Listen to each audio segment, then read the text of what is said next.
laying out an aggressive spending plan. I'm Jack Callahan, Fox News. President Biden, in a speech to a slimmed-down joint session of Congress Wednesday evening. America is on the move again. The president's words to a smaller, socially distant gathering that America has responded, beating back COVID. More than half of all the adults in America have gotten at least one shot. But he said he won't rest there. Rebuilding at home is the next major undertaking by getting America working again. The American Jobs Plan is going to create millions of good-paying jobs Americans can raise a family on.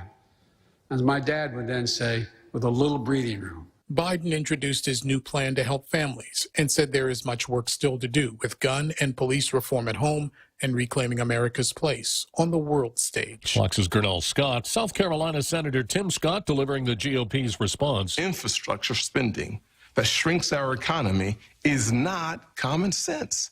Weakening our southern borders and creating a crisis is not compassionate. The president is also abandoning principles he's held for decades. Now he says your tax dollars should fund abortions. He's laying groundwork to pack the Supreme Court. Senator Scott says the real solutions won't come from government, but from the American people. A police standoff continues in Boone, North Carolina. A state lawmaker says a man in the house shot and killed his parents. The sheriff's office says when deputies arrived to investigate, 2 of them were shot. A helicopter took Sergeant Chris Ward to Johnson City Medical Center, but he died from his injuries. The suspect shot another deputy, Logan Fox, who remains inside the house. As the standoff continues, his condition remains unknown. Morgan Francis of Fox 46 in Charlotte. Wall Street in the red Wednesday, the Dow losing 164 points, NASDAQ falling 39, the S&P 500 3.5 points lower. America is listening to Fox News. When's the last time you looked at your homeowner's insurance? A homeowner's policy protects much more than just your house. It also protects you against claims from someone being hurt on your property. If a visitor is injured at your place, how much are you covered for? The smart thing to do is get the answer today. That's the Insurance Extra Point. Get out there and make something good happen today by calling Guahan Insurance Services at 475-1162 or visit us at the Camacho Landmark Center in Tamuning. Do you dread waiting in those long, inconvenient lines? That's why you won't find them at Bank Pacific. We're back to our pre-COVID Monday to Saturday hours with all of our branches open. You know, that where others put branches, we place roots thing. And if you don't want to come to the bank, we have My Cloud Banking through which you can go to the bank on any of your devices, including through our new cool mobile banking platform with remote capture so you can deposit checks from anywhere. Offline, online, no line. Bank Pacific. Where others put branches, we place roots and rooting for you. Member FDIC. The First Amendment case of the cursing cheerleader and her profanity-laden social media post made it to the U.S. Supreme Court Wednesday. For more than 90 minutes, the 9 justices listened to arguments about the limits of free speech off school property. I didn't specifically target anyone. During arguments, the justices mixed across the political spectrum, seemingly divided over what schools can do to control disruptive speech, including whether Brandy Levy's off-campus post, which Justice Kavanaugh likened to blowing off steam, deserves discipline. But other justices worried a free speech free-for-all would hurt school efforts to stop harassment or cyberbullying. Fox's David Spunt has the decision from the justices likely near the end of the current term in June. The Justice Department filing federal hate crimes charges in the death of Ahmaud Arbery, the Georgia man who was killed while out for a jog last year. 3 men have been charged with 1 count of interference with civil rights and with attempted kidnapping. The Minneapolis Star-Tribune reports federal agents were ready to arrest former police officer Derek Chauvin at the conclusion of his trial for civil rights violations had he not been found guilty. It'll be at least 30 days before the public gets to see the body camera video of the Anthony Brown Jr. shooting. Superior Court Judge Jeff Foster ruled against releasing the body camera footage of Pasquotank deputies shooting and killing Andrew Brown Jr. for at least 30 days, pending a state investigation into the shooting. He did rule that Brown's family should get to see all of the videos, as long as all deputy faces and name tags are blurred. The release may harm the reputation or jeopardize the safety of a person by release. Number 6, that the release at this time would create a serious threat to the fair, impartial, and orderly administration of justice. Brown was killed last week when deputies were serving a search warrant based on information that Brown, a known drug dealer, was selling drugs. Fox's Jessica Rosenthal. And I'm Jack Callahan. This is Fox News. Half a day. Patsy Gogri from Security Title with a real estate tip. A power of attorney can be a useful tool when a buyer or seller cannot be present to sign documents, such as a military member deployed overseas. To mitigate its fraudulent use, your escrow officer will contact the seller to make sure they know their property is being sold.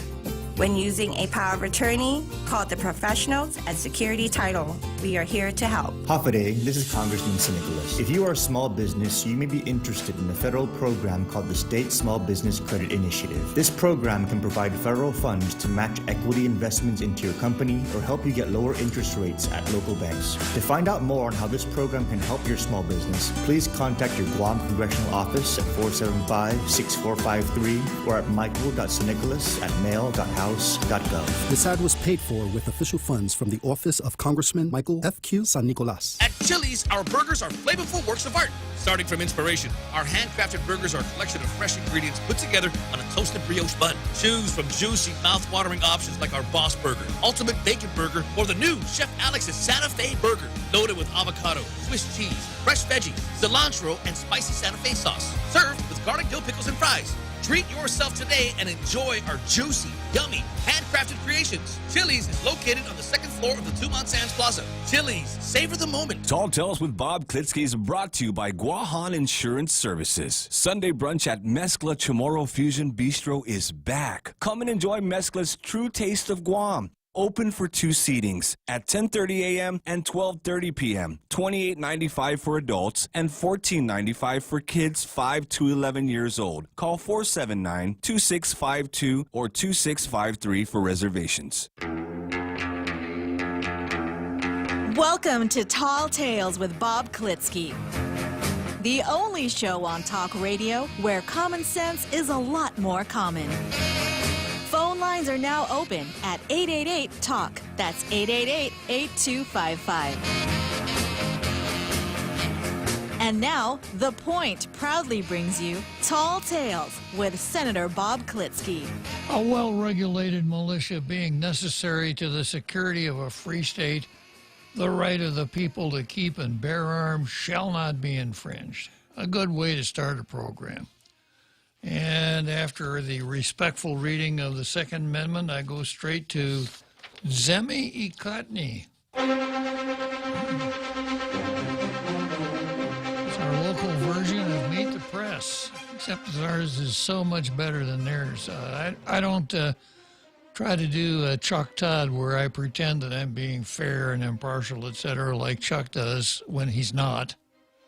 I can tell you right up front that I have my biases, and you will become very familiar with them during the course of this program. And you will not only become familiar with them, you will identify with them and say, I'm glad I found somebody, someplace on the radio where the guy talks a little bit of sense. That's Tall Tales.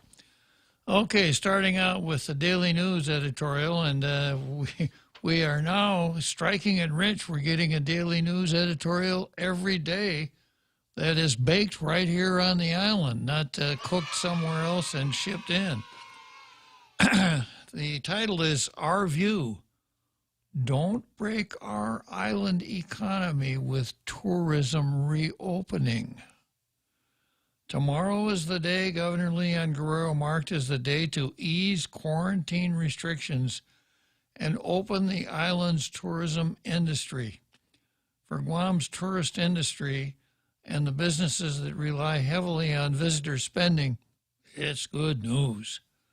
But the health and safety of the community must remain the top priority.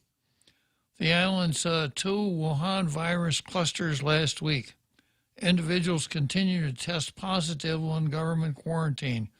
On Tuesday, the Joint Information Center reported 16 new cases, including 3 identified in quarantine with recent travel history. The cluster showed how one person in the community has the potential to infect hundreds, depending on with whom they socialize. One person, and then one person becomes they. Good going, Daily News. Easing too many restrictions and thinking the worst is behind us is a recipe for disaster. We've got to continue on with the managed economy here as though we were a socialist country. Yeah, that's better than running the risk of people actually being free to engage in business. And beyond any public health concerns, there are real and serious challenges to reopening Guam tourism. Many of them are beyond our control. One such challenge is the quarantine measures in countries from which we're hoping to attract tourists. Another challenge, there are Wuhan virus situations that are out of control and getting worse. Japan declared a third state of emergency Friday after a surge in new Wuhan virus variant cases, USA Today reported. It began Sunday and runs through May 11 to discourage holiday traveling. Most of the Japanese public are calling for an outright cancellation of the Summer Olympics. India is seeing the worst coronavirus surge with the highest daily infection cases. Patients are dying outside hospitals as they and their families beg outside hospitals for oxygen. Burial grounds are running out of space, and there are requests to cut down trees in Delhi parks for kindling for cremations. Government of Guam needs to be very sure that the best system and protective health measures are in place and completely effective before it reopens the island's tourism industry. If it doesn't, the consequences of having to shut down our community yet again will break our island economy. Well, okay, a very conservative approach to reopening. I'm going to submit that our economy is already broken. And if we don't start easing up on it, it will be irreparably broken. I hope the governor, what I think the governor should do, she should say no more restrictions, and I'm not going to do any more executive orders because the last one expires tomorrow. We don't need it anymore. The emergency is over. Okay, let's go from there to the Post. And the Post has got a good one today. Public Auditor B.J. Cruz can be relied upon for not shying away from calling out public officials who skirt or disregard Guam law or ethical standards in the award of multi-million-dollar contracts. We may remember it was Cruz, as legislative speaker in 2016, who called for the prosecution of officials in the Calvo administration that gave out $794,268 in illegal retroactive pay raises in December 2014. The managers and employees who received the illegal pay raises eventually had to pay them back after the issue became public. As public auditor, Cruz on Tuesday released a scathing decision about the government of Guam's chief procurement officer, who went ahead and awarded a multi-million-dollar contract even though the bidder had given Gov Guam a favor. And you'll see that Gov Guam gave the bidder a favor too. The favor that contractor SH Enterprises gave was the rent-free use of the Hacklebilton building in Tamuning for the government to process World War II survivor reparation claims. Giving that favor to Gov Guam and Gov Guam's willingness to receive it violated ethical standards, according to Cruz. Cruz was the Speaker of the legislature and is a former Supreme Court of Guam Chief Justice. Cruz's decision barred S&H from bidding for and receiving Gov Guam contracts for 1 year. It's, quote, it's necessary to protect the public interest and promote the government's policy of conducting business with responsible persons. The risk that favor giving and receiving, which diminishes the procurement process integrity and frustrates the procurement law's purposes, was not eliminated to the extent that debarment would be unnecessary. The public auditor's decision reads, in part, a competing bidder raised the issue in a procurement appeal. Basil Food Industrial Services Corporation protested the award of the meal service contract to SH. Basil discovered through a Freedom of Information Act request that SH gave free use of the Hackabotan building to the governor's office as a central location to process war reparations claim. Ultimately, only Cruz took issue and took action against what he found to be a violation of the government's ethical standards in procurement. The General Service Agency awarded Senior Citizens Meals contract to S&H Industries, Azure Enterprises, on around November 8, 2019, for $3.7 million.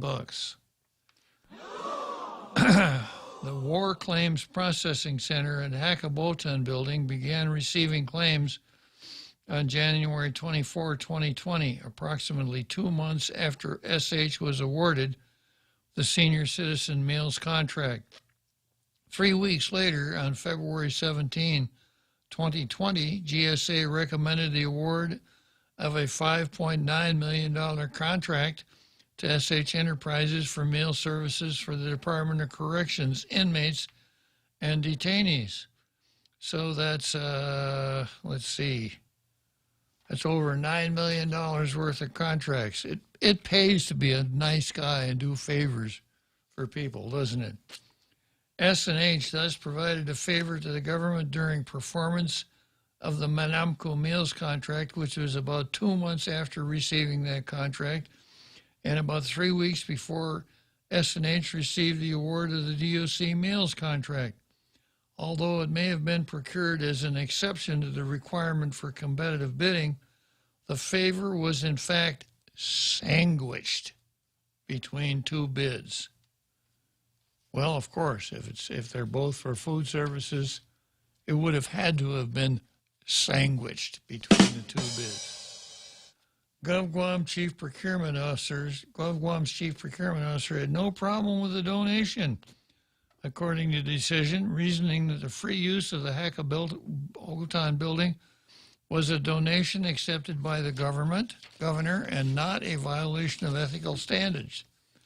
Cruz's decision stated, it's not in the best interest of the government, nor is it fair to allow ethical standards violations to go unaddressed because the chief procurement officer exercised her discretion and refused to do so.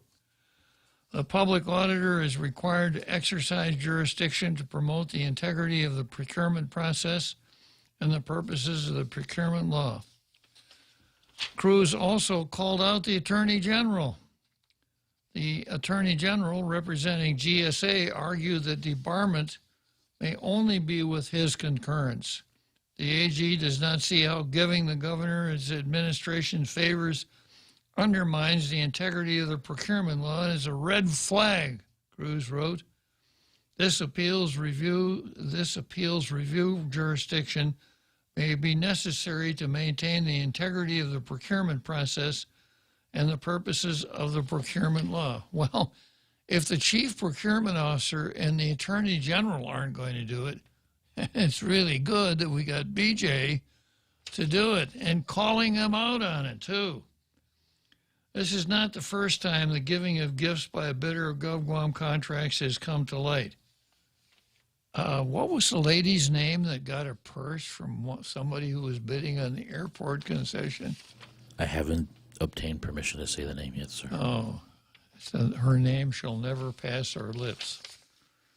It's due to the vigilance of our elected public auditor that, at least in this case, a company is being held accountable. Besides the public auditor, no other elected official has voiced a concern with the situation wherein a favor was granted to the government by a company who later received a contract worth millions of dollars. Hopefully, Cruz's vigilance catches on. I sure hope so. And as I mentioned yesterday, the Pacific Island Times had an interesting write-up here. Pacific Island Times says they go through what the OPA did, and then they mention the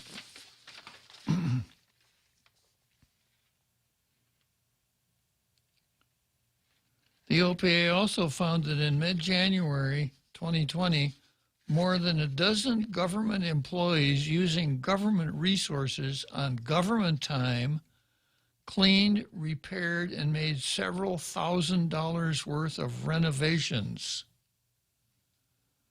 to S&H's private commercial building. The employees and resources were under the direction of the governor's Deputy Chief of Staff, who would have been John Jr. Calvo at the time. Deputy Chief of Staff. So wouldn't this be the kind of thing that we would expect the Ethics Commission to jump on top of? Yeah. Okay, well, that's pretty good. Pacific Island Times that you jumped in and found that, right? Or it was actually in the auditor's report. So it looks like maybe the good guys are going to win for a change here because of the vigilance of our public auditor and the willingness of our press to report these things and opine on them. So today, in recognition of the power of the press, of the Fourth Estate, I get out my blue pencil, and here it goes.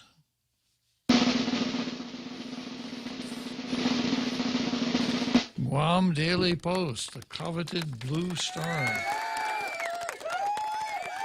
And they'll all be going out for cocktails after work today. All right, let me mark that on my sheet here just to make sure that I don't lose track of all the good works of the Guam Daily Post. That makes it 247 for the Guam Daily Post. And the Daily News is already up to 58. Congratulations, Daily News. Okay, now let me take a peek at the calendar here.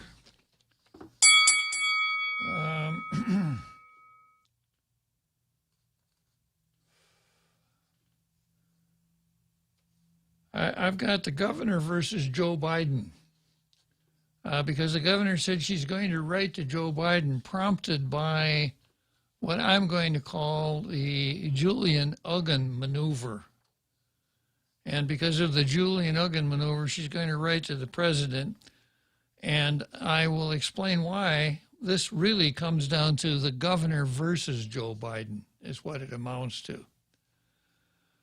It's kind of, without going into any details, it's kind of like saying, Dear Mrs. Jones, I know you wanted me to take your daughter to the homecoming dance, and I have to tell you that I would take her, except she's uglier than an old mud fence. By the way, can I borrow your car on homecoming night? I have a date. Yeah, kind of that approach. That one almost always works, right? Yeah, I suppose now there are folks out there in the peanut gallery saying, what a sexist way to explain what he meant. Okay. And I've got Ben Shapiro versus the Wokesters. Ben Shapiro's always good. Always good. And BLM versus the USA, which has been on the card for quite some time, but I haven't gotten to it. So I've only got one local item today. That's because people just aren't fighting with each other hard enough. And these things that are going on in the mainland are so serious that they absolutely require a comment from a sane human being. The things that the Democrats and the far left are doing in the mainland to destroy our country cannot go unnoticed. Okay, so let me jump right into the card here. First item on the card is governor versus Joe Biden. And it says, governor seeks discussion with Biden on UN concerns. Governor Leon Guerrero has extended an invitation to President Joe Biden with the hope that he could discuss concerns aired in the recent letter from United Nations officials to the federal government. And of course, we know they're not United Nations officials, and we don't know who that letter was to because it just says Excellency. And perhaps the thrust of that letter was to forward it to somebody here and then have somebody here send it off to the president. But if you're going to send a letter to the president, this is what I would ordinarily expect to see. President Joseph F. Biden Jr., the White House, 1600 Pennsylvania Avenue, Washington, D.C., whatever the zip code is, not just Excellency.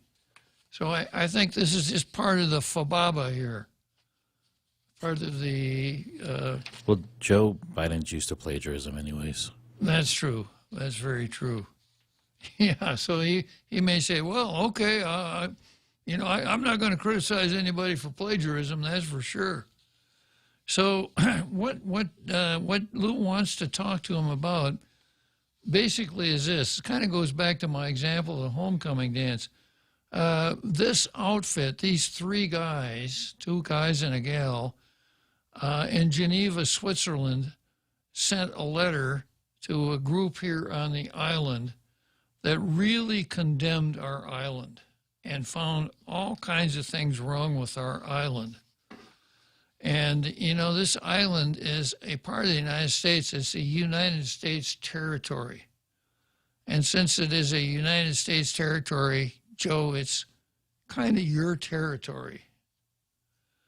So I'd like to sit down and talk to you about all of the bitching that this letter contains.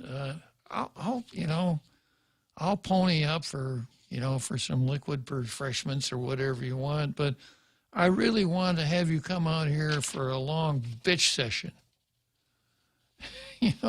It's kind of like, another example here, it's kind of like my neighbors down the street, I have neighbors down the street, and I want them to come over.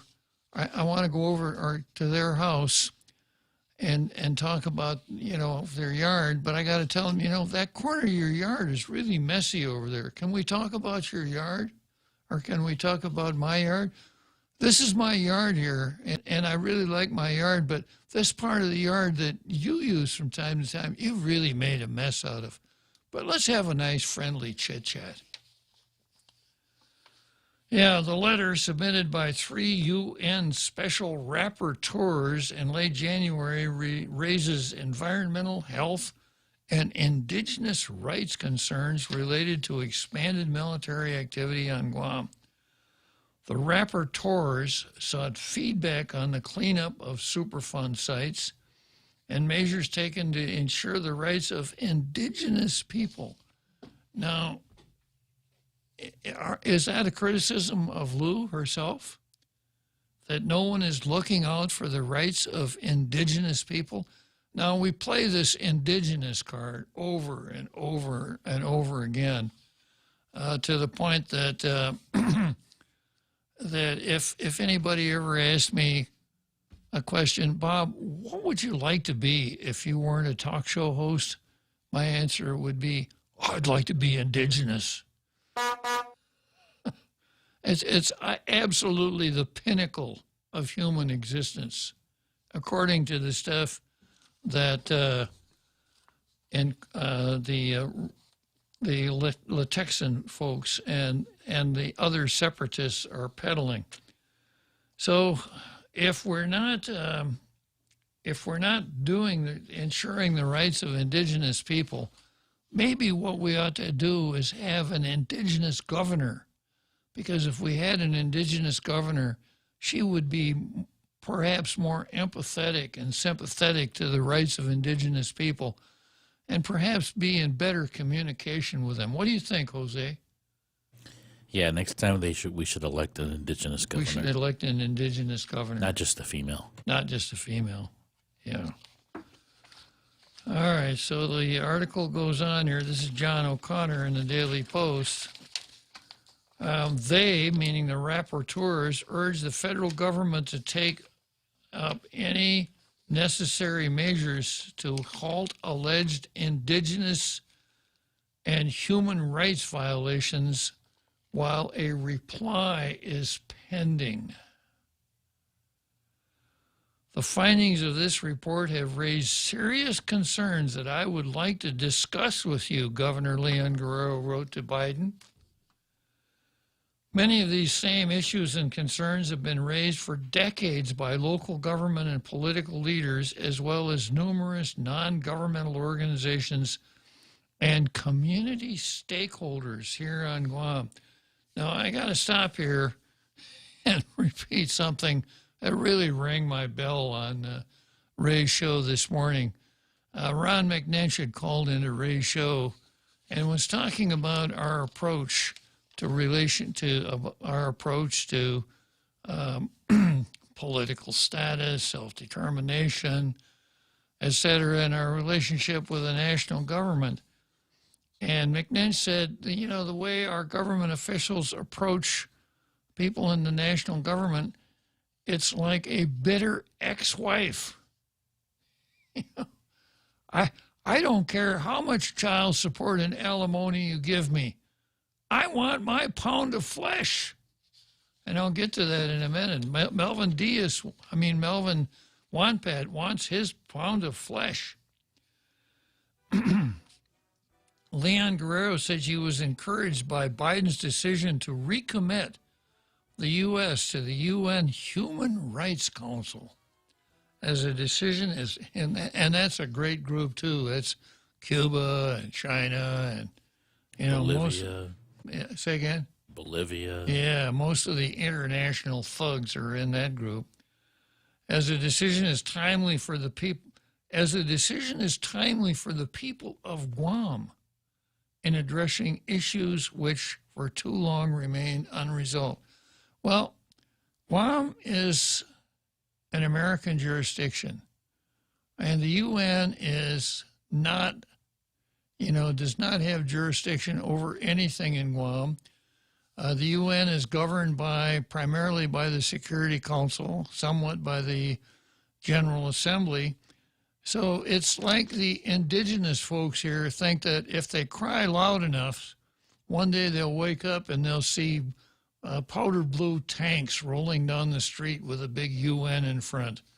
And the message will be, we've come to deliver self-determination to the indigenous people of Guam. That's kind of the approach. Can I have mine to go, please? Now, if you're the president of the United States, how's that going to sit with you? You're like, but wait, that's our territory. Exactly. The governor said she supported and encouraged a presidential visit to Guam. Well, we've had presidential visits to Guam. Now, give it to Carl Gutierrez. He handled it very well. He had William Jefferson Clinton come to Guam. And of course, prior to that, government officials donated huge sums of money to President Clinton, but Clinton came, and it was a very favorable visit for us. But I don't think Governor Carl Gutierrez really understood how the game was played. He didn't insult President Clinton once. He kind of left that up to me and the Republicans. Yeah. So she supported and encouraged a presidential visit to Guam. Now, they're going to come to Guam. A president is going to drop everything else he's doing to come out here. Maybe what we could do instead, it would just save him the time on the plane and make a better use of his time. We'll just send Julian Uggen back there. Then he can sit down and chat with Julian Uggen about all of these things that the rapporteurs grabbed out of his papers and sent addressed to Excellency, which now the governor has jumped on as though she's taking all of this stuff at face value. Yeah, very good, Governor. One thing we want, even if we can't have an indigenous governor, We want a really gullible governor. Okay, let's take a short break here, and I'll come back to the governor and her gullibility.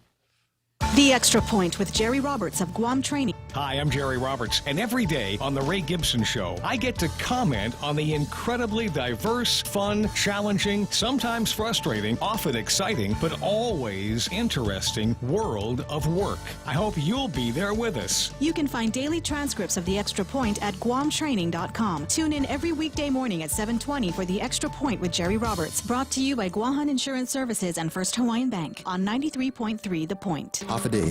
This is Rocky Martinez, professional heavyweight MMA fighter.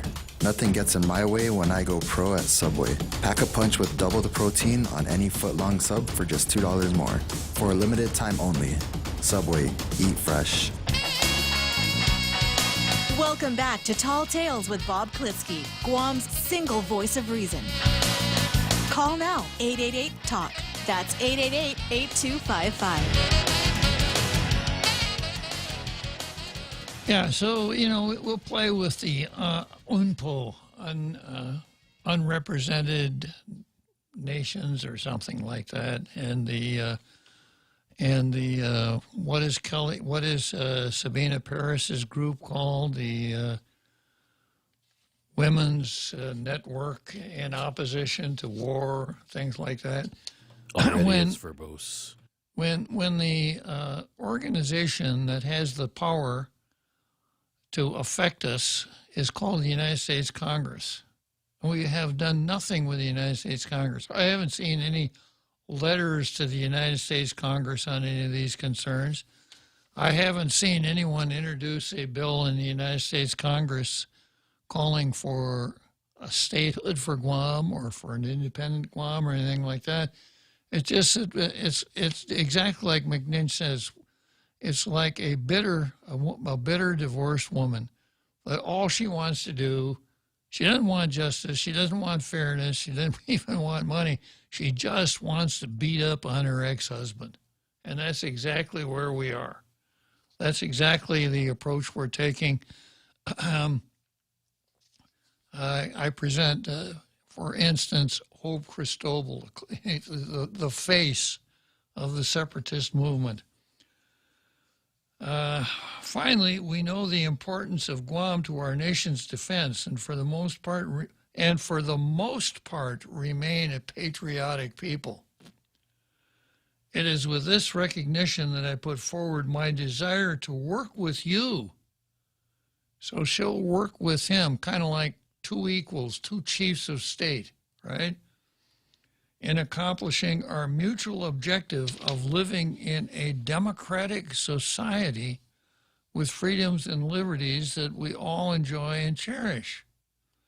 I am hopeful that we can now begin to have the meaningful dialogue necessary to bring resolution to concerns that have been raised by local leaders for decades and recently acknowledged in an official report by an international community. No, I hate to be so technical here, but what you have is a letter drafted by 3 rapporteurs who are in effect independent contractors with the UN Human Rights Council.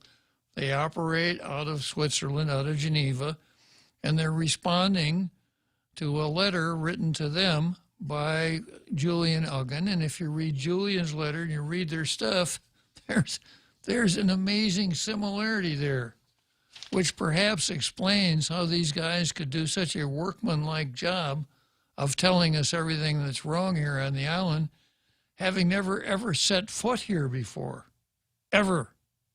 And I suspect probably not even knowing where Guam was until they got Julian's note. So now the President of the United States is going to say, yeah, when you get Julian Uggan involved, Julian Uggan is kind of like the E.F. Hutton of national politics. When he speaks, people listen. What's perplexing is why is this even an issue? She's been governor for how long? Yeah. And it seems like all of a sudden she's discovering these things because some rapporteurs from the UN wrote a letter. She didn't know that before. This is ridiculous. It is. Why would the papers even pick this up?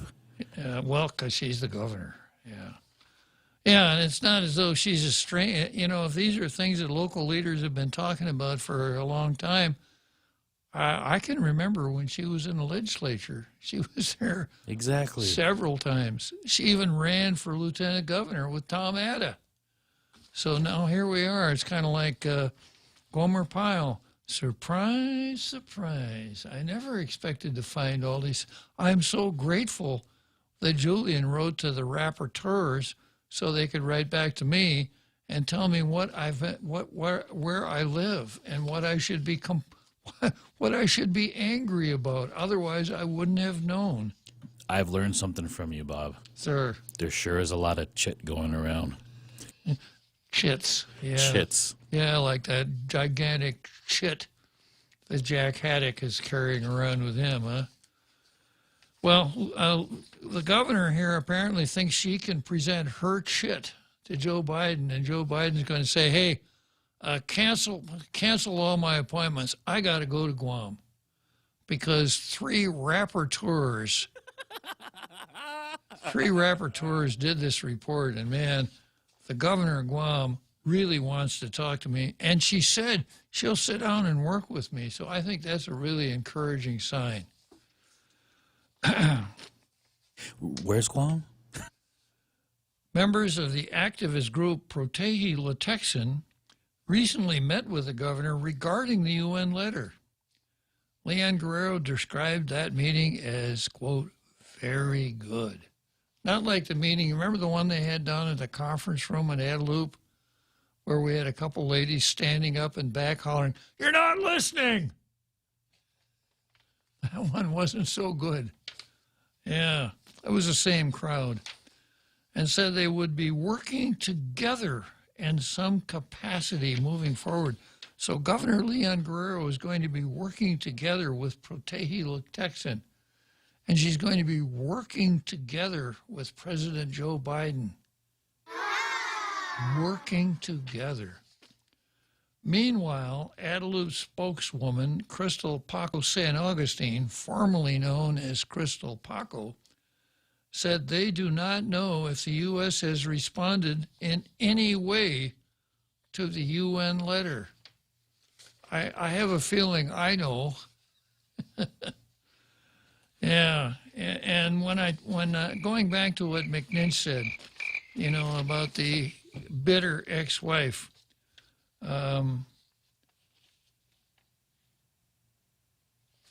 I've got an old article here that picks up some quotes from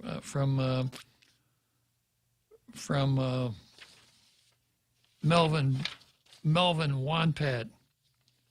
And Melvin Wanpat says, we have not only strived but thrived in our respective islands, etc. It was definitely clear that what was missing was this very deliberate Chamorro perspective, talking about sustainability. So we started a conversation on ways that we could genuinely incorporate traditional cultural values into the approach of sustainability. This also means pursuing justice. I used to really like the word justice. You know, I thought that it was an important part of my vocabulary, but it was like that rare coin that I carried around in my pocket, what we used to call a pocket piece that I would show people and say, look at this, isn't this kind of neat? I didn't go down to the store and spend it to buy, you know, a bag of popcorn or something like that. But now we're using justice like it's nickels and dimes. We're just spending it all over the place to the point that it has become almost meaningless. Justice means I'm interested in justice, which now means I want everything to turn out my way. Yeah. And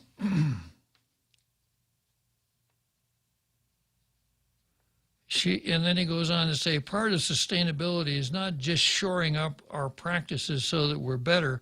It's also about obtaining a level of parity and justice, not just environmental justice, but justice for our people. Now, who are our people? Would that be no, I wouldn't be our people. No. Pirates? Oh, Yeah. those are our people. Our people. We have seen the drastic displacement of native peoples across the world. Liberation of indigenous peoples, of colonized peoples, is extremely integral to the attainment of sustainable practices that are adopted on a policy level. For Guam, this includes determining a political status. Without this, any efforts are difficult, according to Juan Pat. We are an unincorporated territory. It's kind of like living in political purgatory, etc. The United Nations 17 Sustainable Development Goals are exciting in this way because they create an avenue for colonized people like us. And he says this is another great way to raise the level of conversation. Environmental justice is not just about our lands and our oceans, it's about the impact that has on people. So I can't find the quote that I was looking for.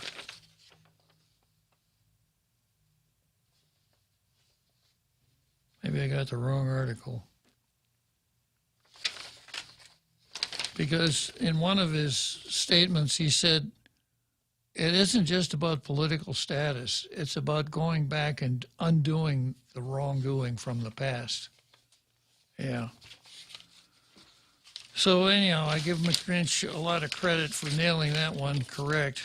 I'm going to go back to my list of 10 here. Remember, I have 10 politically correct but factually false words and phrases to stop using immediately.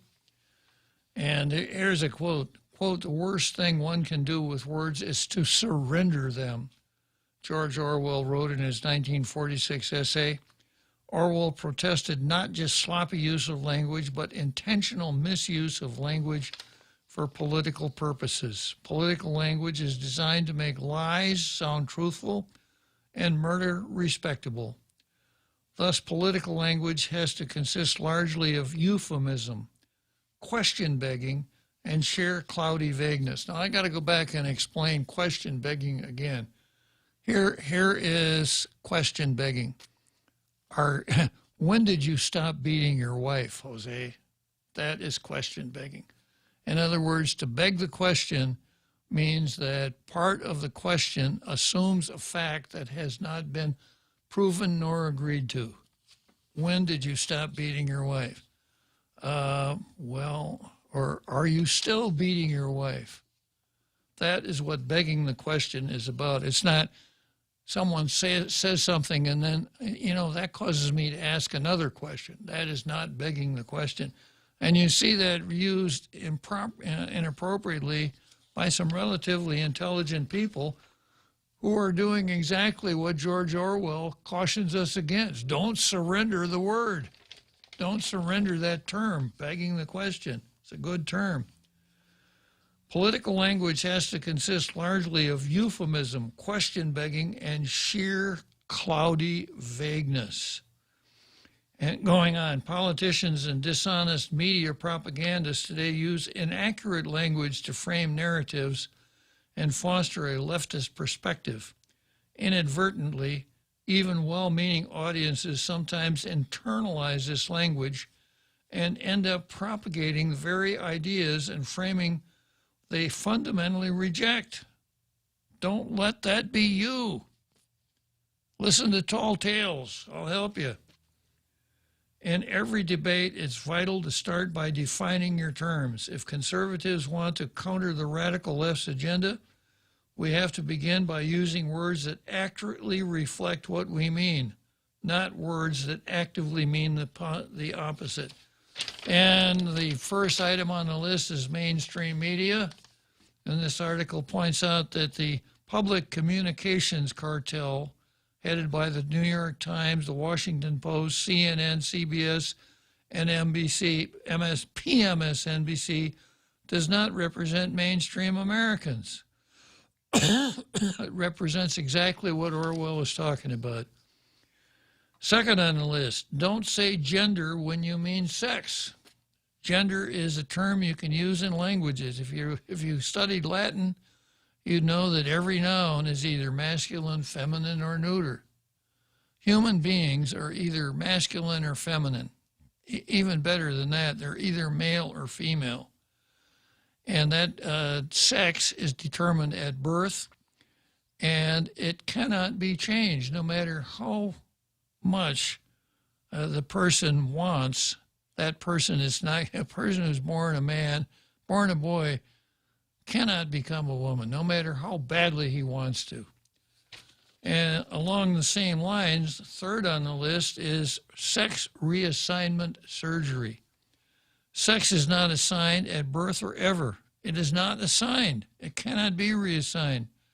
Surgical procedures that remove or conceal the outward appearance of a man or woman's reproductive organs are most accurately described as genital mutilation or amputation. So don't say sex reassignment. Fourth on the list, democracy, when you mean republic. A democracy is direct rule by the supreme will of the people. The highest law is that of the loudest mob, derived from the Greek demos, which means people, and kratia, which means power. Democracy involves no higher law than popular consensus and subjects the majority will to no checks and balances but itself. In Book 8 of the Republic, Plato lists democracy as a social structure directly followed by tyranny. Democracy, Plato theorized, comes into being when the poor, winning the victory, put to death some of the other party, kind of seeing that, drive out others, and grant the rest of the citizens an equal share in both citizenship and offices. He continued that this is the constitution of democracy, alike whether it's established by force of arms or by terrorism. The American system was established as a constitutional republic. The highest law of the land is the U.S. Constitution, to which all public servants are accountable. Additional laws are made by elected representatives of the people.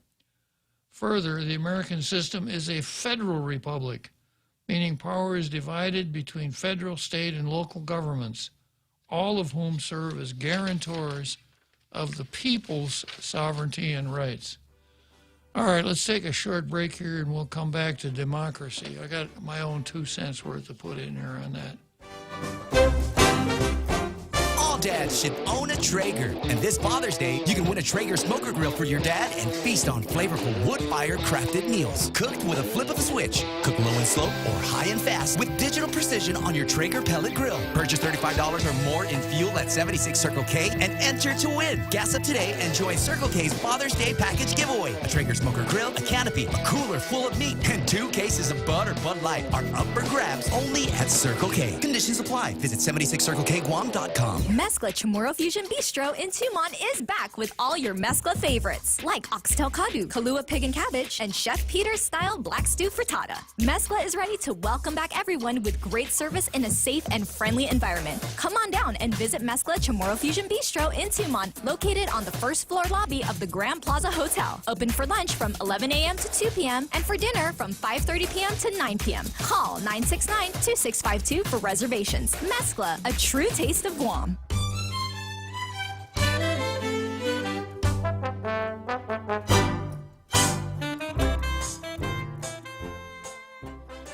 The Entertainer, I love that song. Good choice, Jose. Thank you very much. Yeah, okay, so let's talk about democracy again.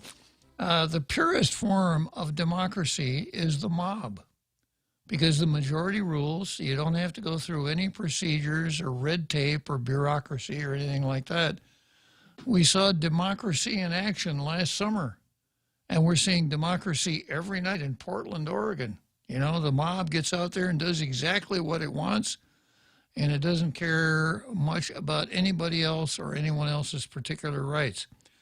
So our system of subsidiarity and federalism is indeed something that one would think was designed by geniuses, because the government can act as a government, but there are many safeguards against governmental tyranny. And if you stop to think about it, the government is the most dangerous group in any society, because the government can use violence, state violence, to accomplish its ends without being punished for it. Nobody else can do that. Well, up until this year, nobody else could do that. Now it seems to almost be the norm, doesn't it? If you dress up in a black suit and call yourself Antifa or carry lots of Black Lives Matter signs around, yeah, you're in pretty good shape. So we have a republic, not a democracy. But, of course, democracy is a word that the left loves to throw into the argument. If something comes along, if there is a proposition, the left thinks it can win every argument by saying, that's anti-democratic. Like, just democratic is always good in every context, in every situation. Like Georgia came along with some election reform law, which anyone who read the statute would agree is not voter suppression. It makes Georgia elections a little more honest and run a little more smoothly.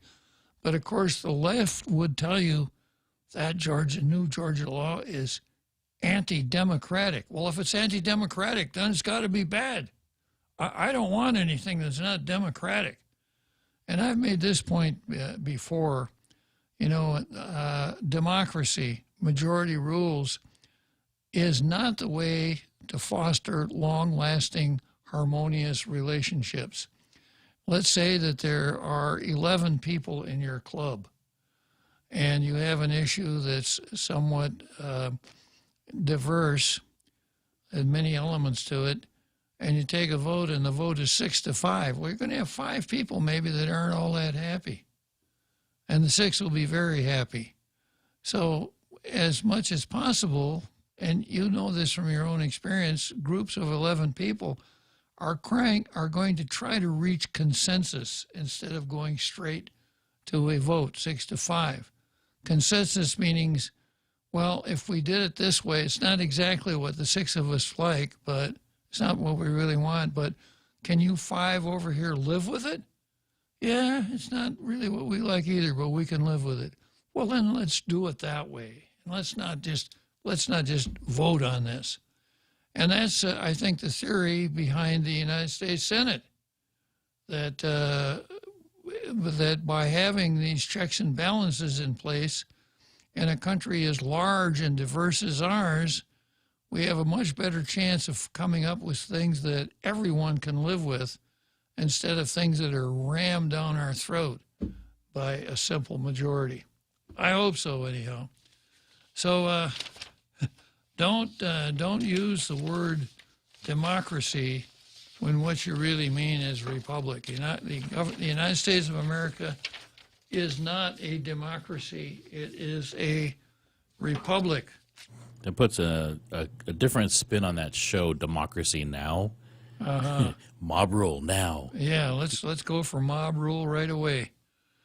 Okay, the next item on the card here is Ben Shapiro versus Wokesters. And if you've never gone on the web, out on the net, Ben Shapiro's got a show called dailywire.com. It's well worth reading.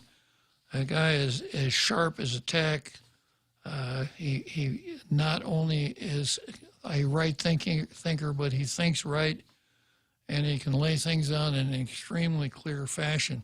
So I want to start this, but are we at about the halftime, Jose? I'll start it right after a halftime break.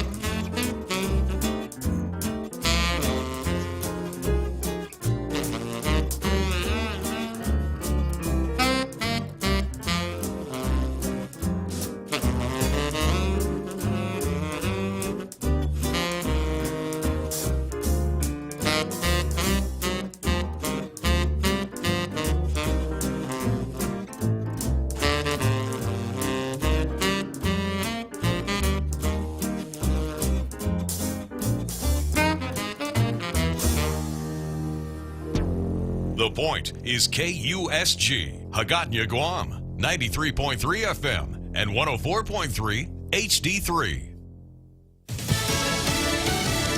Back on the Hill, I'm Jack Callahan, Fox News. On the eve of his 100th day in the White House, President Biden speaking to members of Congress last night. President Biden says the country is moving beyond the coronavirus pandemic and economic upheaval. America is on the move again. But the president warns investments are needed to compete in the 21st century. He's urging Congress to pass major spending proposals to provide universal pre-K and 2 years of tuition-free community college. I will not impose any tax increase on people making less than $400,000. But it's time for corporate America and the wealthiest 1% of Americans to just begin to pay their fair share. President Biden also set a new deadline for police reform, telling Congress he wants to see a measure passed by the one-year anniversary of George Floyd's death next month. Fox's Jared Halpern. In the Republican response, Senator Tim Scott of South Carolina said America isn't a racist country, but accused the left of racial politics. Today, kids are being taught that the color of their skin defines them again. And if they look a certain way, they're an oppressor. From colleges to corporations to our culture, people are making money and gaining power by pretending we haven't made any progress at all. Senator Scott pointed out Democrats filibustered his police reform bill last year. A Minneapolis newspaper says the Justice Department had a backup plan if former police officer Derek Chauvin hadn't been convicted earlier this month of murdering George Floyd. The Star Tribune quotes multiple federal sources saying the Justice Department was prepared to arrest Chauvin on civil rights violations, fearing destructive riots if he had been freed. Hate crimes charges have been filed against the man accused of killing jogger Ahmed Aubrey in Georgia last year, thinking he was a burglar. The three already facing state murder charges. America is listening to Fox News. Do you dread waiting in those long, inconvenient lines? That's why you won't find them at Bank Pacific. We're back to our pre-COVID Monday to Saturday hours with all of our branches open. You know, that where others put branches, we place roots thing. And if you don't want to come to the bank, we have My Cloud Banking through which you can go to the bank on any of your devices, including through our new cool mobile banking platform with remote capture so you can deposit checks from anywhere. Offline, online, no line. Bank Pacific. Where others put branches, we place roots and rooting for you. Member FDIC. Half a day. Patsy Gogri from Security Title with a real estate tip. A power of attorney can be a useful tool when a buyer or seller cannot be present to sign documents, such as a military member deployed overseas. To mitigate its fraudulent use, your escrow officer will contact the seller to make sure they know their property is being sold. When using a power of attorney, call the professionals at Security Title. We are here to help. Local media reports say the deadly standoff between sheriff's deputies and a gunman near Boone, North Carolina has ended. A man was found dead in the home from an apparently self-inflicted gunshot wound, according to the reports. The Watauga County Sheriff's Office says the man opened fire on deputies Wednesday morning, killing one of them, injuring another who remained trapped in the home. The condition of that second deputy is not clear yet. A North Carolina state lawmaker says the gunman also shot and killed his parents.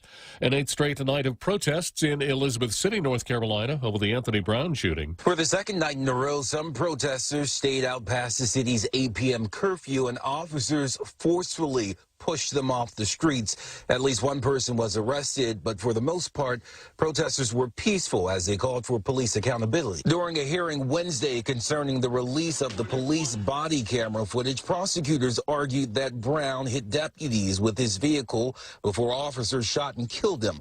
The 42-year-old's family maintains his car was not moving when they say police shot Brown 5 times. Fox's Charles Watson, a judge delaying the public release of the officer's body cam video for at least 30 days. New numbers are out suggesting a pandemic is a romance killer. When most of the United States went into lockdown over a year ago, some speculated that confining couples to their homes might lead to a lot of baby making.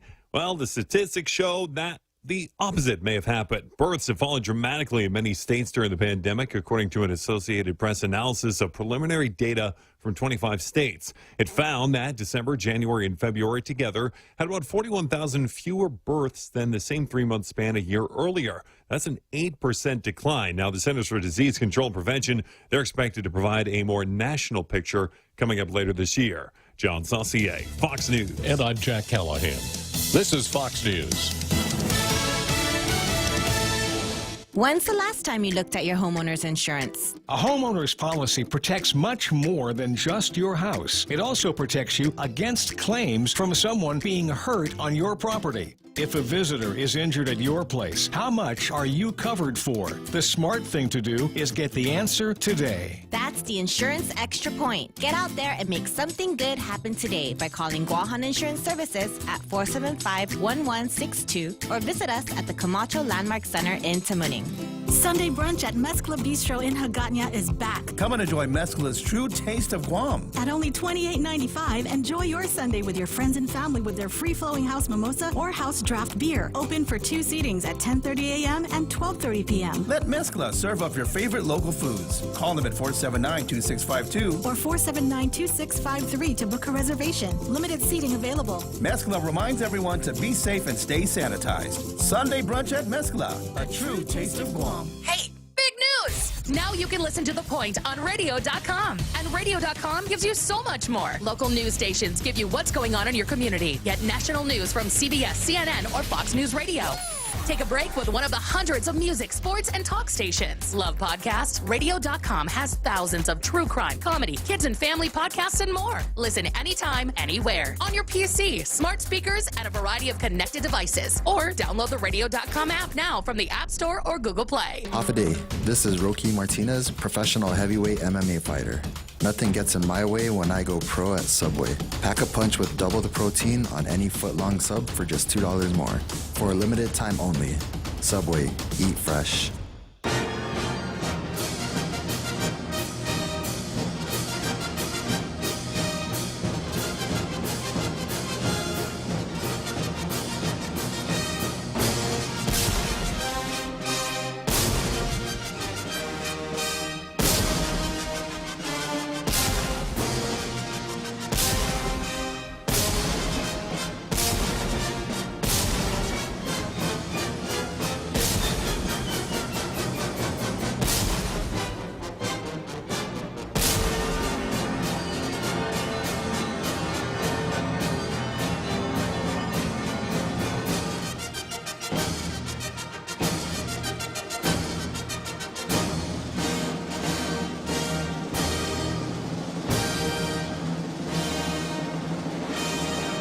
Another great halftime show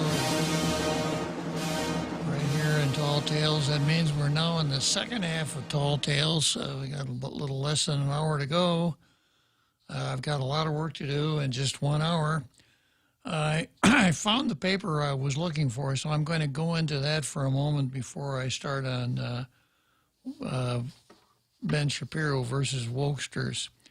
And this is an article that goes back to March 28, and that ran in the Post. The title includes self-determination and voting rights reforms for territories. The lawmakers spent a little over half an hour Monday, March 22, hearing testimony on Resolution 3836, which would express support for H.R. 1, known as the For the People Act. This is a Democratic piece of legislation in the House, which is horrible. But it would take me a whole show to go into that. Let's just proceed on the basis that H.R. 1 is terrible legislation. Well, Melvin Wanpat, the executive director of the Commission on Decolonization, urged lawmakers to consider the implications of seeking equal voting rights when paired against the backdrop of Guam's self-determination and decolonization initiatives. In other words, if somehow tomorrow the president could wave his magic wand and we would have equal voting rights with the people in the 50 states, Wanpat is urging caution. Consider the implications of seeking equal voting rights when paired against the backdrop of Guam's self-determination and decolonization initiatives. Quote, I'm not asserting that there's no value in equal representation. Well, that's pretty magnanimous of them, isn't it? And access to national voting rights for Guam. That's not what he's saying. I don't think anyone is asserting that Guam and other U.S. territories could not benefit from national voting rights.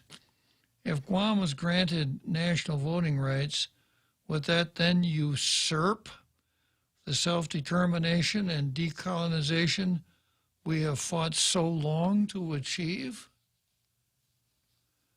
Bora said, if we're allowed to vote for president, would that mean we are now equal and there no longer exists a need to self-determine or decolonize? I'd be out of a job. If the federal government already asserts that Guam is self-governing without these rights, what more if we're granted them? According to Bora, Guam's political issues require acknowledgement of political injustice. Yeah, and this is critical race theory brought home to Guam.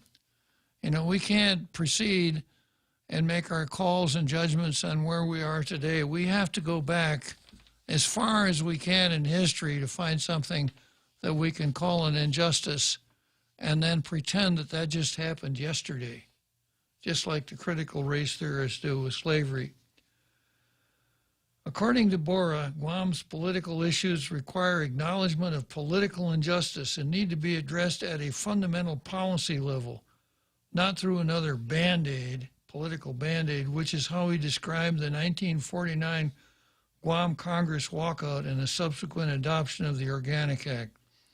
While these garnered much needed attention and political action, they did not resolve Guam's political status issues and only created another avenue for resolution. National voting rights, like the extension of U.S. citizenship to Chamorros in Guam, must only be seen as an improvement and not a solution, he said. So if we had this plebiscite that they're so anxious to have and everybody voted for statehood, that would be wrong because that wouldn't be self-determination. Bora urged lawmakers to explore other avenues for political empowerment, but asked if the legislature adopts the resolution that language supporting Guam's self-determination and decolonization be considered. So, yeah, just like the angry ex-wife. You know, there's only one solution. Separation. Say again? There's only one solution. It's separation, because it seems like no matter what's said or done, exactly. Separation there's never going to be a is the only solution. An independent Guam is Just the only say that solution. in this article. Just say that. That's all we need to hear. Guam's political issues require acknowledgement of political injustice, he said. Okay, Jose, can you turn your output up a little bit? I could just barely hear you. Can you hear me now? Not very well. That might be the speaker then. Huh? Might be your headphones then. I'll try to speak louder. Try again. How about now?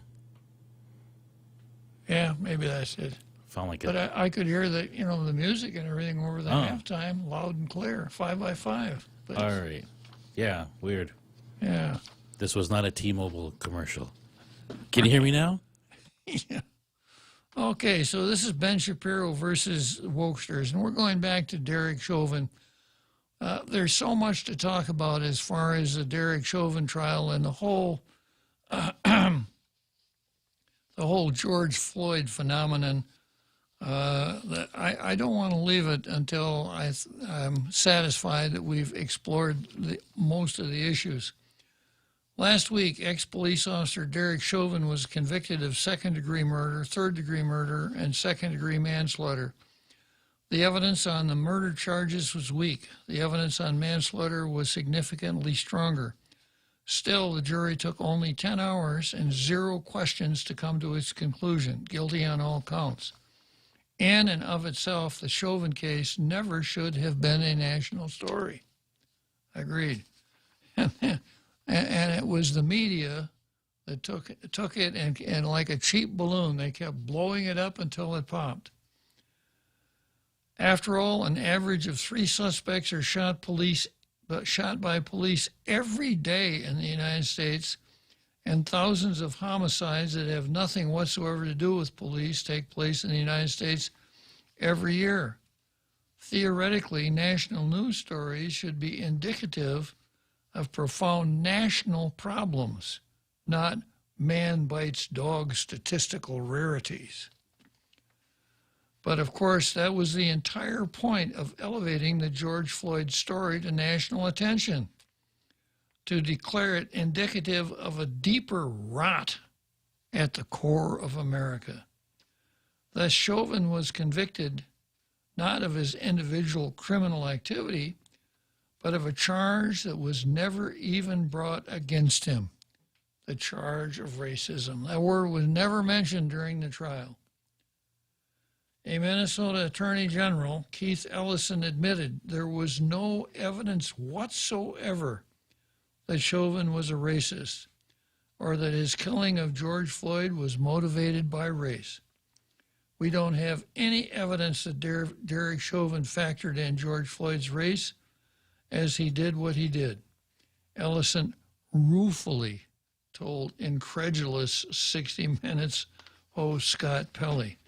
In other words, Ellison hated to say it. It wasn't the answer he was looking for. And Scott Pelley wasn't happy when he heard that answer because it wasn't the answer that would make him happy. How dare he? Exactly. And Pelley, speaking for the entire establishment media, a left-wing bubble thoroughly invested in the narrative of systemic American racism, responded. The whole world sees this as a white officer killing a black man because he's black. That was Pelley in 60 Minutes. That's another one that I've had to let go. I used to really like 60 Minutes. I've been watching it, I don't know, for 40 years, I think, every Sunday night. I talked about this the other day. I wouldn't waste my time with it now. I'd rather go to the cartoon channel and watch those. At least they don't pretend to be anything other than clowns. Pelley isn't wrong. In the end, evidence for systemic racism is utterly unnecessary. Systemic racism requires no evidence of intent, either individual or systemic. It requires only evidence of disparate outcome by race. That's all you need. Which is why Ellison explained that even though he couldn't charge Chauvin with a hate crime, he could charge the entire system with racism in Chauvin's case. Quote, in order for us to stop and pay serious attention to this case and be outraged by it, it's not necessary that Derek Chauvin had a specific racial intent to harm George Floyd. People of color, black people, end up with harsh treatment from law enforcement, and other folks doing exactly the same thing just don't.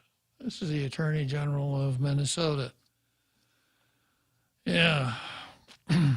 Now, statistically speaking, this is simply untrue.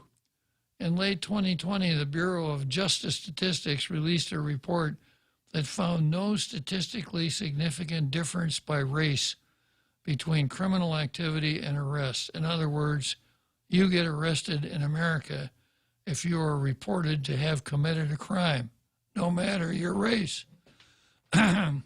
Multiple studies by Harvard's Roland Fryer to Professor Peter Moskos of John Jay College of Criminal Justice at City University, New York, show that police officers are less likely to kill black Americans than white Americans in similar circumstances.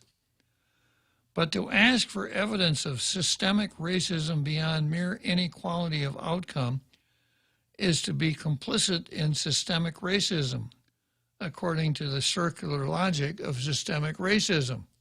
I'm going to read that again now. This is a little bit complicated, but it's right on point.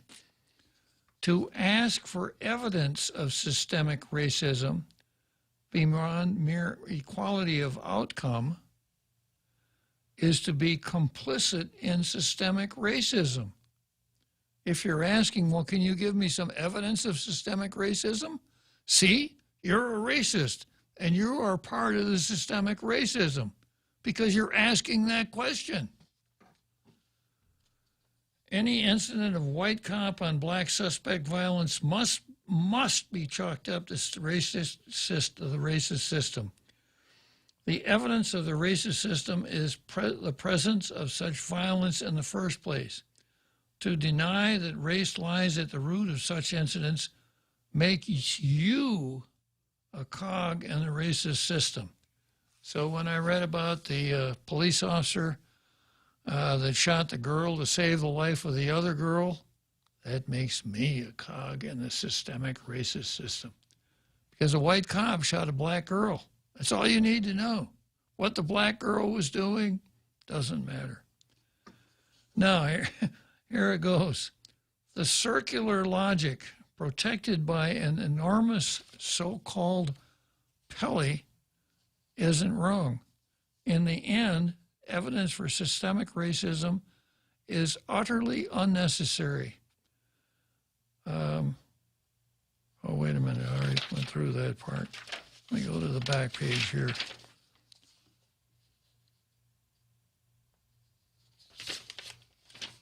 I missed the part that I really wanted.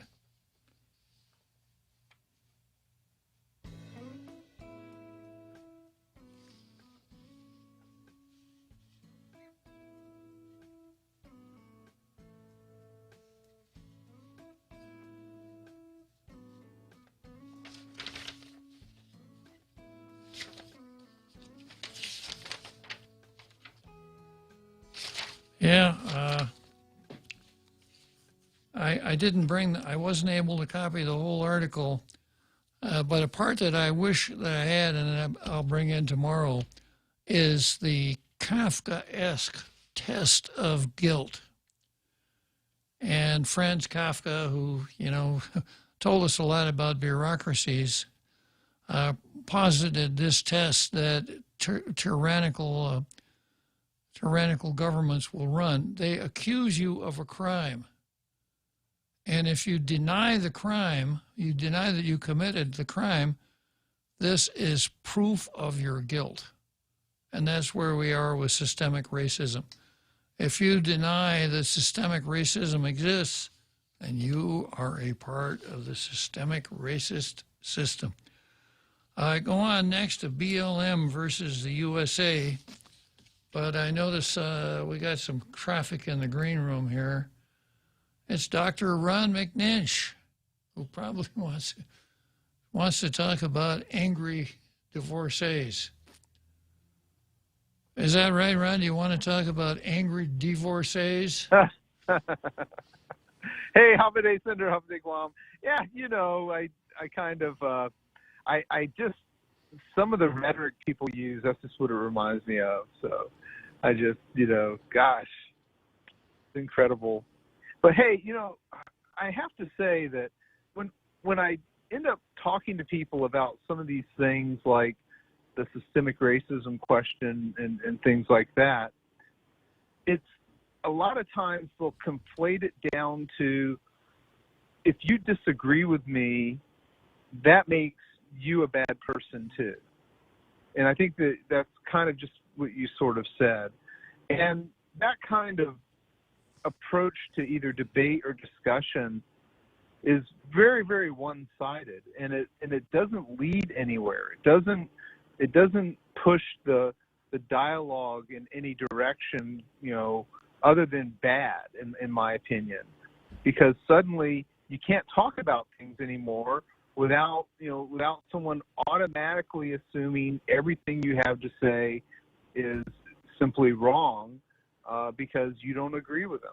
And that's exactly where we are today. So when you do that, you will be canceled. Or they'll try to cancel you. Now, one thing I should say or just mention very quickly is a lot of these folks who engage in canceling behavior, on occasion they've been successful, but often when you stand up to them and you stand up to them in an open way, they fall apart. They don't do very well because they're so used to everyone running for the hills whenever they say boo and oh, you got to run because it's scary. And that's the key point, is they're trying to create a chilling effect on what should be openly discussed concerns. If someone perceives me as a racist, I would like to know why. What's driving that opinion? And there's a lot of things now that people are claiming are racism that really, in my opinion, aren't really racism. And one example are things called microaggressions, where if you don't look someone in the eye, it's because, it's because of their race, you can't look at them in the eye, and therefore you're a racist. And you hear a lot of these kinds of really interesting claims. And don't get me wrong, I think that racism does exist. I think that there are problems with racism in America and everywhere else. But in terms of I don't want to go into the cliche of political weaponization of racism, but there are many things that some people seem to be claiming are racist that, to me, is just either bad social behavior, impolite behavior, or things like people from other cultures who don't understand why a person acts in a certain way at a certain time. But anyway, that's I think it's a very hard future we have if we can't talk to young people without someone feeling that a person's being racist just because someone else disagrees with them. What kind of generation of young people are we raising?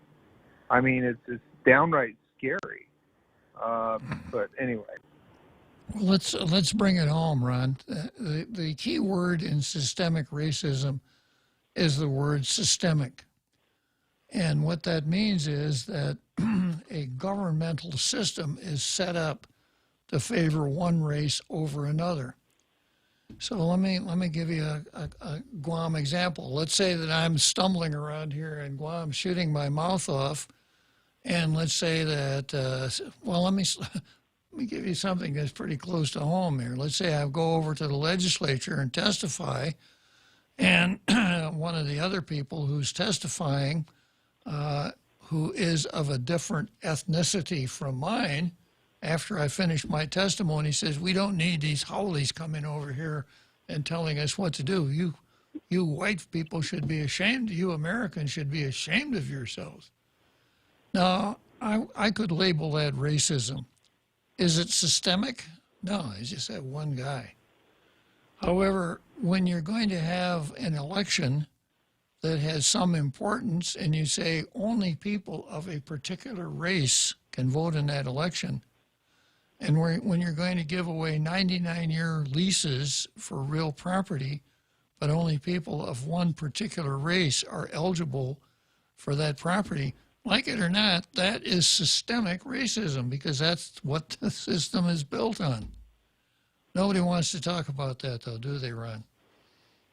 No, I agree. If it's under a color of law, color of policy aspect, then it certainly might be. But here's an interesting question I have that's kind of sort of related to that.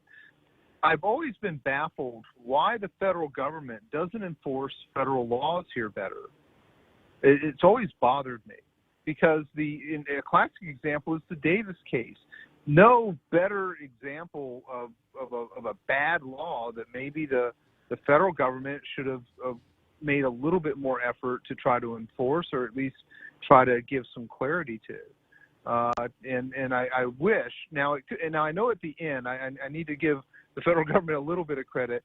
They came in right at the end and said, "Oh yes, we agree with this," and I think they had like some kind of filing made at the federal court where they actually agreed with the folks that were suing. But before that, there was just simply no real, who is supposed to fight for basic civil rights other than the federal government? Is it left up to the individual? Or people fighting for individuals to do this? I don't know. It's just one of those, hard, to me it's a hard question, because I think, I like the federal government. I just think the federal government dropped the ball in the case of of that particular policy area. And I think it left everyone with the impression that the federal government doesn't care to enforce, federal law here in some regards. Many years ago, I was told by a manager of an insurance company that no longer is operating that Guam's like the Wild West. Nobody ever enforces any laws here like federal, major federal laws. And I didn't believe it at the time. I thought he was just bragging about how he could evade, being regulated. But I think that in general, I don't know. I wish in a way the federal government would really be more fastidious in enforcing laws here. That's an interesting point, Ron. We could save that for another day. I've got the seventh inning stretch coming up. Always a pleasure to talk to you, Ron. Thanks for calling. Absolutely. We should talk political status at length one day, sir. Thank you. All right.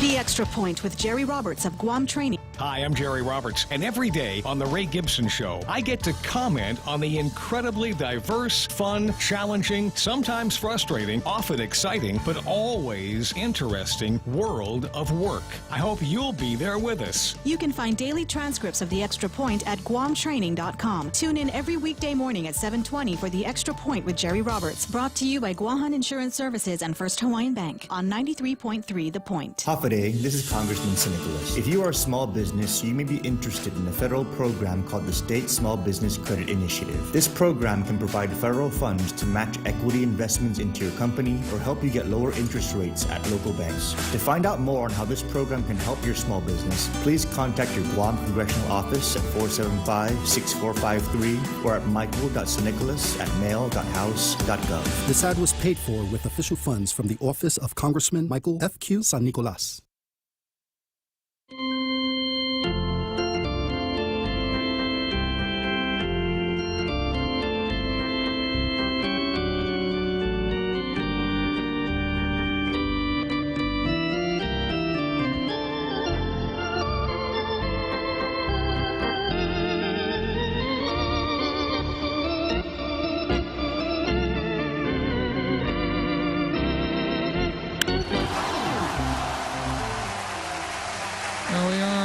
Field, Chicago, the seventh inning stretch, and we've got a couple of heavy hitters in the on-deck circle here. I've got someone who probably used to play for Montreal, since they speak a lot of French in Montreal. That would be Frenchie. And then I've got Drive-Through Jack, who probably knows more about concession stands in Wrigley Field than some of the folks that work in them. So let's start right out with Frenchie. Good afternoon, Frenchie. Hello, Bob. How are you? Good. Yeah, I wanted to come back on your differentiation of republic versus democracy. And a few months back, I mentioned that I was rereading Plato's The Republic and also Aristotle's Ethics, which I had read many years ago when I was in senior high school. And it's very interesting. Republic comes from res publica, which is Latin for basically public affair, for lack of better words, or things pertaining to the public. And then demos in Greek is people, and kratos is ruling, or the rule. But what's very interesting is in Plato's made it very, very clear that pure democracy always leads to dictatorship, or what at the time they used government by despots. The despot was a dictator ruler. And the despot was needed to restore normality, because democracy brings chaos and basically lack of rule. And both authors, and they were not always agreeing on things, brought the notions that, of course, in our universities should be taught in the classics, but are no longer taught. And that's why we have the dumbing down of society, especially in universities. The notion of souls and theology notion of knowledge and belief, the notion of justice in society and the interest of justice versus the interest of the stronger, the usages of war, and the need for mathematics and higher education. All this has gone down by the wayside, especially with one of your preferred theories with the School of Frankfurt coming to the United States education system. And what we have is that we have what people, revolutionaries love, which is an uneducated population. Uneducated population allow for people like Attorney General Allison, who is a very dangerous guy, and who understands very well, like most revolutionaries do, that if you control the language, you control the narrative. And their narrative is systemic and systematic racism, which is a fallacy. It is reprehensible theory, especially when you know American history. And if it was true, we would have never elected the likes of Obama or even the Vice President Harris. It flies against everything. But you have to remember that Allison was the first Muslim elected to the House of Representatives.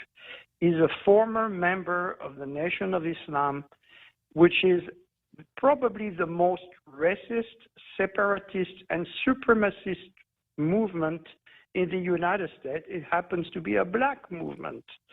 And it is, he says he's no longer affiliated with them, but, you know, as a Muslim, I'm sure he's very aware of the notion of taqiyya, which is taqiyya is a lie that you can use in order to make your opponents not aware of what you're already doing. And taqiyya is allowed under Islam in order if you have to use it to confuse your opponents. And that's exactly what Allison is doing. Those people are demagogues. They are dangerous people. And when you put that with the lack of education that we have at every level, I don't even know if the UOG here on Guam has books like the Republic of Plato's or Aristotle Ethics, which should be mandatory reading for most students going into social studies and so on. And this is not happening. And it is we are living in very dangerous moments right now in our history because we are going towards socialism. And I've seen what socialism is, and it is ugly. And that's why I wanted to kind of chime in on what you were saying earlier. Well, thank you, Frenchie. As usual, you're right on point. I appreciate your contribution. Yep. Thank you. You have a good afternoon. Thank you, Frenchie. Yeah, so I remember reading Plato's Republic, not reading, but studying Plato's Republic in college English. I suppose it belongs in a philosophy class, but that's where I was exposed to it. And I think almost most people who study it, it makes a lifelong impression upon them. And if you're making the kinds of decisions that we want our leaders to make, one of the things that we're looking for education, experiences, and we're also looking for wisdom. And some of these guys like Plato and Aristotle, you know, so much more wisdom than people who are writing nowadays. It's a shame. And I suspect that if I were to go to the university, I couldn't find a copy of Plato's Republic anywhere. I hope I'm wrong, but I suspect I'm not. Okay, let's drive on over to the drive-through and see what's going on with Drive-through Jack. So what is it today? McDonald's drive-through Jack? Well, right now I'm going through the allegory of the cave. Okay, yeah, good for you, Jack. No shadow. But anyways, yeah, I'm heading for supper. I'm going to stop by Tokyo Mart. They got me hooked. So I'm going to be going there for a while. But, yeah, just to touch on what Frenchie says, yeah, and we take for granted democracy, but remember, it was Plato that said through Socrates' words and stuff like that, that there are three forms of government: the rule of the one, the rule of the few, the rule of the many. And democracy appears on both the tyrannical side and the justice side.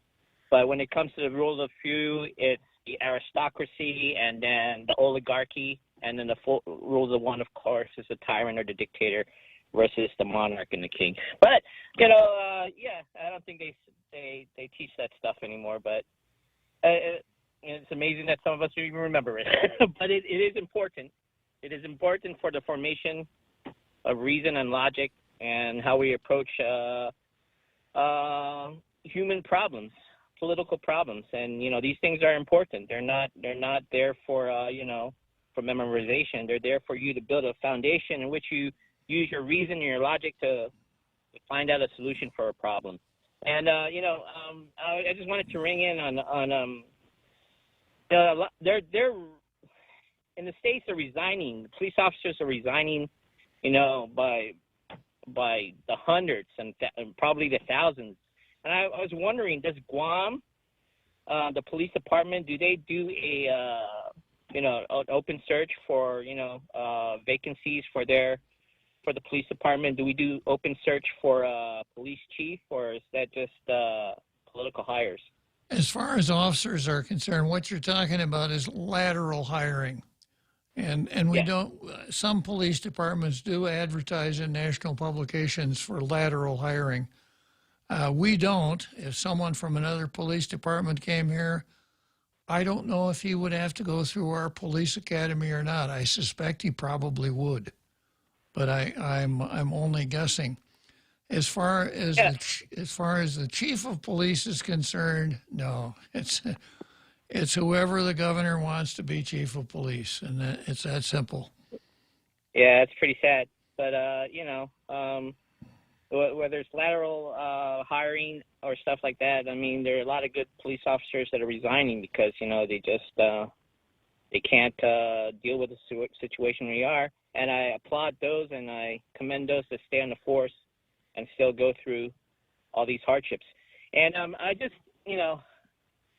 I was just wondering, what do we have to do here? I've been listening for a while, but I just caught up with the news that they're raising the trash rate again to $39, and the excuses that they're giving. I mean, I believe in the recycling program, but it seems the only recycling program that's at work now is the excuses that they have. You mean they keep using the same excuses over and over again, Jack? Exactly. Well, that's recycling. Same thing. I mean, when they first, I looked at their stats, and they said there's like 42,000 households here, but only 16,000. I said, what are they basing that on? I mean, in my household, there's at least 3 households in my household alone, but we only have 1 trash. So where are they getting these numbers from? And you came to the point, well, they're just using figures. They're pulling out of somewhere, and they're combining these figures with these figures to make it seem that a lot of people here in Guam are not paying the trash. Households are paying their trash. There's more than 1 household in my neighborhood alone, in my circle. I mean, my household has, in my home, we have 3 households. I know my neighbor has 4, but all we have is, 1 pickup. So I don't know where they're getting these numbers from. I'm really angry, and they're raising the rates on law-abiding citizens to compensate for those guys who don't obey the law when it comes to the trash. And it's not different people. It's the same people. The same people you see flicking out their cigarettes are the same people that throw their trash out wherever on the beach or stuff like that. or throw their mask out the door so your pet can swallow it, so you have an extra bill that you go to the vet. But Jack, we can't mention their names. We can't put their pictures in the paper, right? Well, no, I've been running a cam on my vehicle for a while, and I have like a 6 or 7. I'm thinking of uploading them. 6 or 7 vehicles that flick their cigarettes out, throw trash out of there. That's just on my regular routine day, and it's just I'm just getting fed up. It's like the only people that get penalized are the law-abiding citizens. The only people that get penalized are the taxpayers of Guam. Seems like everybody else, it's. But what can you do? What can you say? Like you said, if you don't, I don't know what Ron's talking about. Well, we don't know the cancel culture or it doesn't work. It works. It's live and breathing. It's hurting regular citizens. It's hurting law-abiding citizens. It's hurting people that follow the law. And I don't know where he comes from, where it isn't. The cancel culture isn't working. It hurt Drew Brees. Let's get back. Let's talk trash a little bit more, Jack. What would your solution be? Well, my solution is that, as a law-abiding citizen, I should be able to also partake in the bounty of these people. So if I get somebody on video, or I get a license plate, I see them in the act, I should be able to download that into a website or turn it into some sort of department. And upon conviction, or upon if they plead guilty, I get part of that bounty. So, not only for trash. So what we're looking for is a bounty on scofflaws, right? Not only for trash, people who park in the handicap zone that aren't supposed to park in the handicap zone. People, just anything. I should be able as a law-abiding citizen. Would if that were the law, Jack, would you have to put a sign on the side of your car that said Karen? Well, I don't know if it'll be Karen. I mean, I think that if someone's breaking the law and you're able to film it, and they're I think Karen is someone who's complaining about nothing. Well, there are a lot of people that say, hey, trash isn't a big problem here in Guam. So maybe there are Karens for that. Maybe there's a lot of people that say that. Jack, I like your idea, and I've made this point before when we run into problems in the government, and some say, well, the government should do something about this. And so often it's not the government, it's only people that can do something about things like this. So I like to see a statutory scheme that's set up so that the public can have a role in enforcing. So I'd be all in favor of your bounty system, where if you turned over the evidence to the cops and there was a conviction, that you'd get a finder's fee out of it. That makes a lot of sense to me, Jack. Or if they pay the fine. If they don't plead guilty and they just pay the fine, you should be allowed to partake in that. Not only private citizens, but businesses who have cameras outside their establishment. They could film these things. They could say, hey, this person just threw his trash out there. Without going into the details, the idea is to set up a system where citizens would be encouraged to catch people in the act and turn the evidence over to the authorities, and the citizen would be rewarded for his efforts. Right, Jack?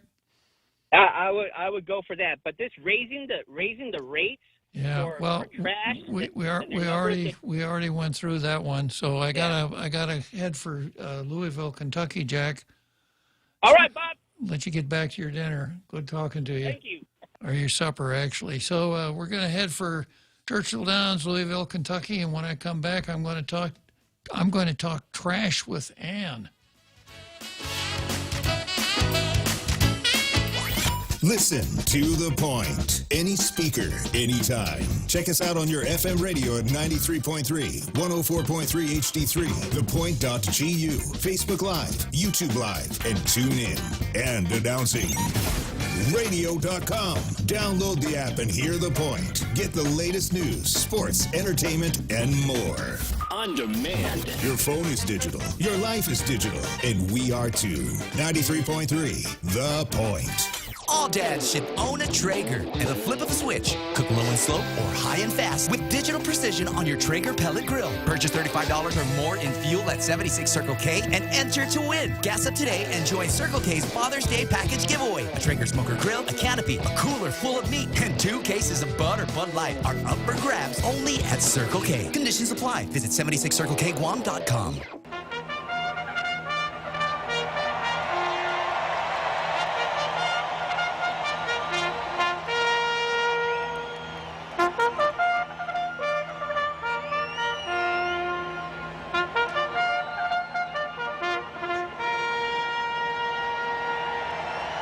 So here we are, Churchill Downs, Louisville, Kentucky. The Derby is coming up the 6th of May, I think. The first Saturday in May is the Kentucky Derby. So obviously I'll get a front row seat because I go there every day, right? Bring your bonnet. Yeah. Okay, so let's go to the phones, and I've got Ann who wants to talk trash. Correct, Ann? Hi. Hello? Yeah, go ahead. Okay, so I know that I'm not sure if I've mentioned it on this radio station, but I always thought that they should put the trash in a utility bill and, charge it like so, because everybody makes trash. There's not one person on this island that doesn't make trash, including babies. They make trash. So what I was saying is just like the E911 charges and then the street light, why isn't everybody just paying it? Yeah, well, I've mentioned this before, and myself, and I lived in Albuquerque when I was going to law school, and in Albuquerque, your trash bill comes on your water bill. The city runs the water and the trash, and if you don't pay your water bill, the city can put a lien on your property, which is not a nice thing, and the city can foreclose on that lien. So it's very difficult not to pay for your trash in Albuquerque. And yes, and I lived in Virginia. It was the same way. So if you're gonna get water, you're gonna have to pay for trash. And I think that's what it should be. Maybe not necessarily the electric bill, because some places people don't have electric, right? But water, everyone needs that. So I think that's what they should do. Why are we raising our fees to $39? They need to work on now. I know when I read in the paper the governor was thinking of that, but how long is it going to take? Because I've been paying it for years, and it's not fair that I'm not the only one that makes trash. So why should I be the only one to pay for it? Yeah, well, if it's going to happen, the waterworks will have to take the lead on it, and it's going to require legislation. It's not something that the governor can do all by herself. It's probably something the governor can keep from happening if she so desires. So the initiative, I think, probably has to come from the waterworks before we can get started on it. But I think it's a great idea, Ann. You and I, great minds reach similar results, right, Ann? Yes, I just hope somebody's listening out there, and if the legislature has anything to do, they better start on this right now. Well, as soon as they finish changing the names of all the villages and streets and blocks and alleys and things like that, then maybe they'll decide to get on that. So thanks a lot for chiming in. Great idea, Ann. Thanks for calling. Thank you for listening. All righty. So let's see who else wants to talk trash here. Another Joe wants to talk trash. Okay, is that what he wants to talk about, trash? Okay, let's talk trash, another Joe. Okay, Uncle Bob. So we should try to get funding for trash dumpsters or receptacles, put them in strategic places in villages that are getting the people are illegally dumping in, and have an alternative for them to make it easier for them to dump trash. Of course, it doesn't require funding. So the legislature needs to find very inventive ways to get alternative funding sources, and a starting place probably would be Congress. Another Joe. Yes. I got to stop and ask you, what are you talking about here?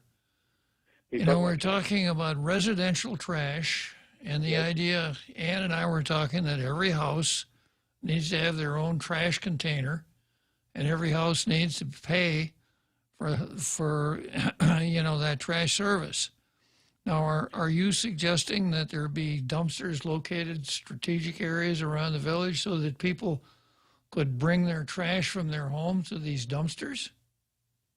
Just the villages that are having problems with the illegal dumping.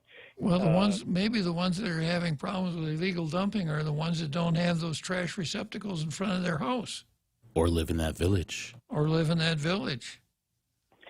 Well, yeah, but I'm just saying it's yeah, that can be looked at, but I'm saying as an option there needs to be funding sources, right, for these. Well, dumpsters. where is the money going to come from?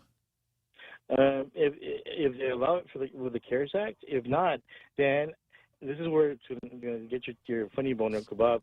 Compact impact, yeah. Is the COVA countries. Mm-hmm. Yeah. Okay, thanks for your time. Appreciate it. All right, there we go. Yeah, it just doesn't make a whole lot of sense, does it? There have to be trash containers at public parks and things like that, right? Well, they used to have them, and they were overflowed and never picked up. And just like Joe said, no funding. Well, what happened in one situation, Parks and Rec picked them up. And the reason was that people kept coming from other places and putting trash in them. So to stop that, they just took the dumpsters away. That makes a lot of sense. So they could just dump it on the ground, but they wouldn't be using a dumpster that wasn't theirs. Yeah, makes sense. Yeah. So, it's something that we could cut down on the costs if we could get people to be more responsible. And I do a lot of walking on the road. It's really disappointing. I just can't imagine. I don't think in my entire life I ever finished a can of anything, Coke or beer or whatever, and would ever even think of just throwing it out of the window of my car. How gross is that? And it just seems like that's the preferred way of disposing of Coke cans.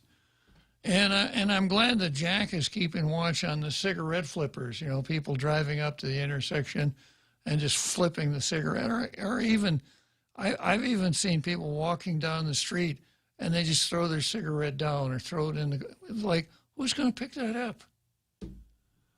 Not to mention during the dry season, there's been lots of fires started that way. Exactly. So if we, meaning the people of Guam, were more responsible with our trash, we could probably cut down on the costs without going out and rounding up more funding or something like that. But we have to have the receptacles at the parks, and there has to be a downside risk in taking your trash to the boonies. And up until now, there hasn't been. We did, the park rangers did bust those two guys in the park, but then we don't know who they are. We have to protect those people. We don't want to embarrass them, because maybe when next time they go to the park, people will be looking at them and saying, "Look, those are the guys that trashed the park. Let's keep an eye on them so they don't do it again." So Peter Santos chimes in and says that Jack, all should be Karens more about our environment. So I don't know if I got time for this last call here, Jose.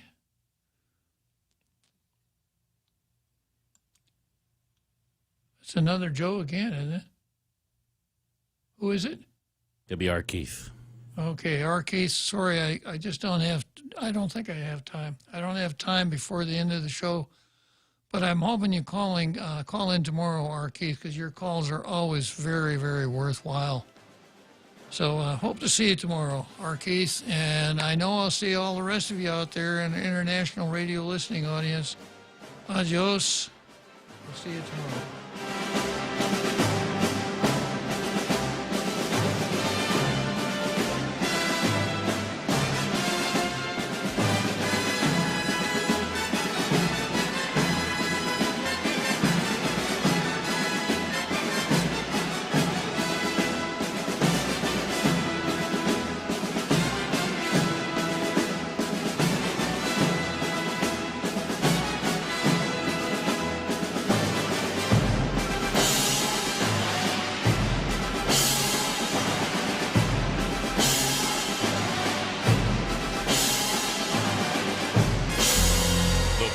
is KUSG, Hagåtña, Guam, 93.3 FM and 104.3 HD3.